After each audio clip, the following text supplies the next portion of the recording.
anu qofatu Itoophiyaa jaare inni jedhu sun isan dalayne ta'u. Isaan yaanni isaanii 4 kiiloodhaa fi 4 kiiloon wanta dhakaa lafaa fuudhanii mizaananii miti. Qabsoodhaan dhufe. Ar'allee aangoodhaaf ammachuu jiran jechuudha. Uummanni immoo biyya keessaa hundinuu kana bayyanatee dammaqee ilaalaa jira. Itoophiyaan kan amantii tokkooti miti. Itoophiyaan kan saba tokkooti miti. Itoophiyaan kan afaan tokkooti miti. Itoophiyaan kan sabaa fi sablammootaa fi ummatoota biyya kana. Waan qabsoodhaan dhufe kana immoo seenuu miti abjuutti ta'a.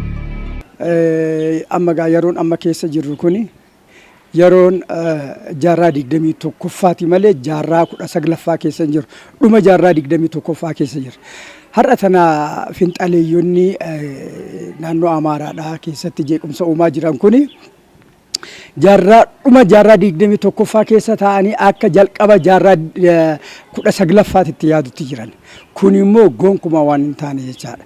Dhugaa waloodha fudhachuu dhabuudha. Biti tuni waliin qabne jechuu fudhachuu dhabuudha.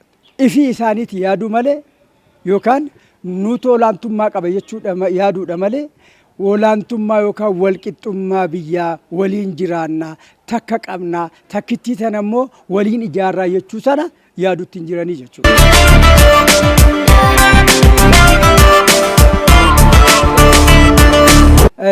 Kaabaa kaasee hanga kibbaatti bahaa kaasee hanga dhihaatti Itoophiyaan har'a ijaaramte tuni waggaa 160 naannoo kana jirti. Itoophiyaan san dura ijaaramte Itoophiyaa har'aa tanaati miti. Itoophiyaa tana immoo Itoophiyaa lolaan ijaaramte. Itoophiyaa waraanaan ijaaramte taatee jirti. Mootummaan amma jiru kuni araara waloodha. Reconciliation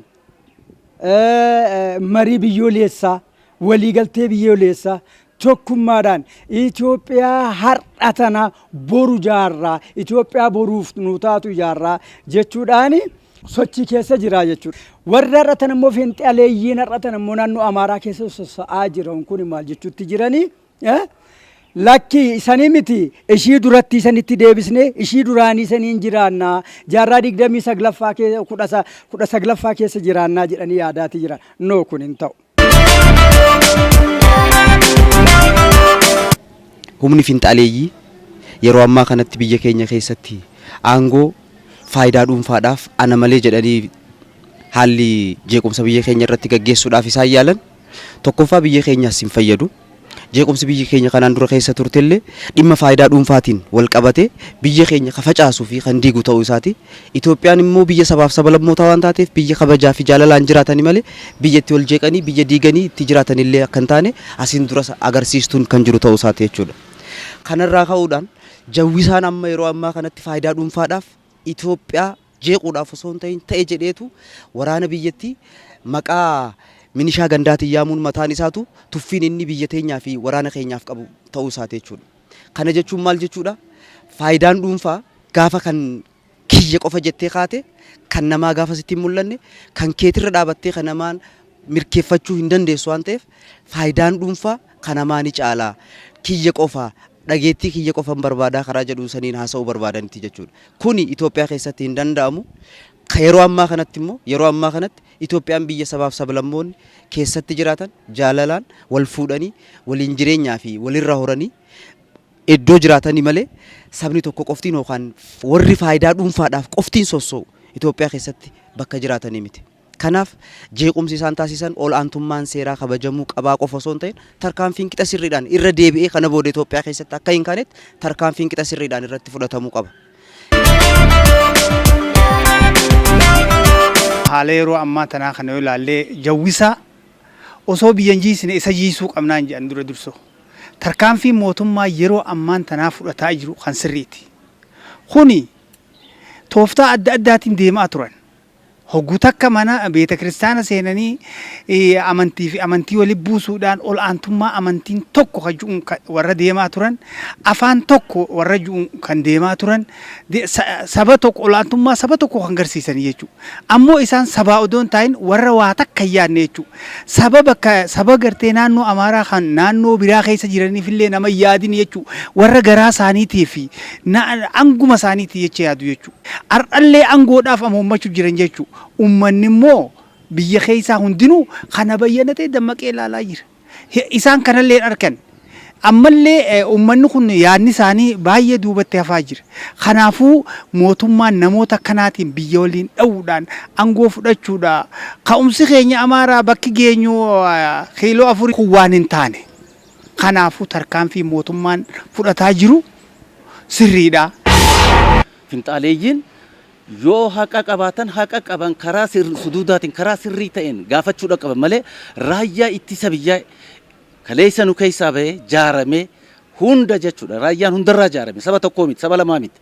Inna maqaa isaa farrajanii karaa biraatti maysanii maqaa isaa farrajuudhaan arra isa bira kutanii biyya jiisuudhaaf haalli itti deemamu kun fudhatama hin qabu jechuudha. Kun gocha finxaaleeyyii dahoon isaan keessatti dahatanii deeman immoo ummata keessa adda bahee beekamuudha qaba. Karaa amantiitiin yoo ta'e amantii keessa galamuun hin qabu jechuudha. Amantii fi jeequmsa wanni walitti fiduus hin jiru. Kanaafuu kun dhimma balaaleffatamuu qabu. Raayyaan ittisa biyyaa raayyaa biyya keenyaati. Raayyaa Itoophiyaati. Isaan rafee bula uummanni keenya. Isaan ooyiruu isaatti daldala isatti bobbahee carraaqqatee gala jechuudha. Kanaafuu mootummaan tarkaanfii barbaachisaa ta'e dafee fudhatee haalli ittisirraa uumamuu qaba jechuudha. Raayyaan ittisa biyyaadha. Tarkaanfiin inni fudhatee jiru kun tarkaanfii sirriiti. Raayyaa ittisa biyyaa immoo xiqqeessanii ilaaluun gandummaatti galchanii saba tokkotti galchanii ganda tokkotti galchanii yaaduun ammas maal jechuudha xiqqeessuudha jechaadha. Raayyaa ittisa biyyaa xiqqeessuun immoo yakka oliiti, yakka biyya diiguuti, yakka biyya ganuuti jechuudha. Finxaaleeyyoonni biyya galaniira jechuudha. Finxaaleeyyii hoggaa jennu baazewee kanaaf isaniin jettu. Bahaa fi seensan jettu, kaabaa fi kibban jettu, Amaaraa fi Oromoollee jechuu dhabdi. Finxaaleeyyummaan jechuudha. Yaanni finxaaleeyyummaadhaa maali? Ana qofaadha. Ana qofa jechuun immoo waan ta'eef waloodhaan tokko taanee Itoophiyaa haaraa ijaarree Itoophiyaa dhaloota keenyaaf taatu ijaarree biyya takka qabna jennee ayam Itoophiyaa jechuu qaba namni Somaaliirraa dhufe, Ameerikaarraa dhufe. Yoo akkas taane irratti walii galle malee Itoophiyaan Itoophiyaa ta'uu hin dandeessu. Itoophiyaan kan hundaa ta'uu qabdi. Kan hiyyeessaatis, kan beekaatis, kan wallaalaatis, kan qabaataatis ta'uu dandeessi Itoophiyaan. Akkasitti yoo yaadne qofa Itoophiyaanuu ta'uu dandeessi. Gaafa biyyittii tuqamte uummanni Itoophiyaa tuqame. Gaafa jeequmsa biyya keessatti kaasan uummanni Itoophiyaa fi Itoophiyaan tuqamte. Nuti biyya biraa hin qabnu, biyya lama hin qabnu, biyya takka qabna. Itoophiyaa keessatti qaamni waan kana finxaaleeyyiin waan kana gochuu barbaadanii socho'an kun tokkoffaa raayyaa ittisa biyyaa keenyaa wajjin wal lolan jechuudha. Gaafa raayyaan ittisa biyyaa tuqame Itoophiyaan tuqamte uummanni Itoophiyaa tuqamee jira jechuudha. Kanaaf amma isaan yaanni isaanii 4 kiiloodhaa fi 4 kiiloon wanta dhakaa lafaa fuudhanii mizaananii miti. Qabsoodhaan dhufe waan qabsoodhaan dhufe kana ammoo dhakaa keessatti qabateetu namni harkatti qabateetillee deemu mizaanarra kaa'ee namni hin beekne waan siyaasaadhaan waan namni hedduun itti wareegamee dhufe kana tikfachuudhaaf yookaan ni seennaadhaaf tikfanna jedhee silaa ka'ee wayyaadhaan ni seenna jedhee guyyaa tokkotti seenee kan ka'u yoo ta'e seenuu miti abjuutti ta'a. Manaabni immoo waan bakka rafannirraa yommuu dammaqan dhaban waan ta'eef kun waan dhabuu qaban osoo hin ta'in waan dhabamuu qaban isaanillee warri finxaaleeyyii kanaaf Itoophiyaan fayyadu sabab sablammoota hin fayyadani uummata Itoophiyaas hin fayyadan. Uummata Itoophiyaas bakka hin bu'ani kana boodallee tarkaanfiin qixa sirriidhaan isaan irratti eega fudhatamee booda bakka biraa irratti illee akka hin kaanetti olaantummaan seeraa naannoo sanitti mirkanaa'uu qaba. Yaamichi mootummaallee yoo nu godhe yeroo ammaan tanaa kana uummanni kun akkachi bara odansaniin bakkaas hin gane ammaa lagadhuma jirani. Kanaafuu ammoo odoo bakkayyoo dhufan nama nun tolchine ta'uu ammaa ofirraa barree jira. Kanaafuu ammallee warra gaafa duraa harcaate nafxanyaa gaafa duraa harcaate warra lafee lakkaawwatanii warra dhufan san ammallee nuti hin ta'uun ja'a. Kanaafuu tarkaanfii mootummaan amma fudhataa jiru kun sirrii fi sirriidha jedheetiin fudhadhaan gama kootiin. Yeroo amma tana raayyaan ittisa biyyaadha. Tasgabbiidhaa fi nageenya uumuuf tarkaanfiin inni fudhataa jiru tarkaanfii sirriiti. Tarkaanfii sirreessaati. Tarkaanfii biyya jaaruuti jenneen akka kiyyaatti hubadha waan ta'eef kanaaf har'as borus ta'e jennaan Itoophiyaan kan walii keenya kan anaafis taatu dhiiraafis dubartiidhaaf hundaaf taatu.